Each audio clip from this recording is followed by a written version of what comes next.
In this video, I'll guide you through how you can switch back to a personal account on Instagram in 2026. Make sure to watch the video till end. So let's get started, guys. First of all, open up Instagram app on your phone. Now you'd have to tap on your profile on the bottom right corner, and then those three lines on the top right corner. You can see my account is professional. Right now it has professional dashboard. Now go back, tap on those three lines on the top right corner, scroll down all the way, and right here in the professional section, for professional section, you would be able to find an option of creator tools and controls. Tap on it, scroll down, and you would be able to find an option of switch account type. You would have to click on it, then tap on switch to personal account. Now it will walk you through all the things that would happen after you make your account personal.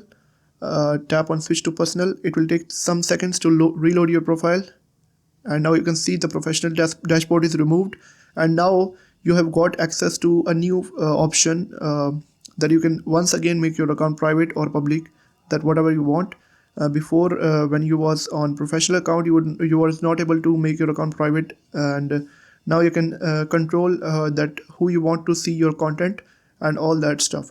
If this video helped you out, hit that subscribe button, like the video, and turn on the notification bell so you never miss out on a new tutorial. Thanks for watching.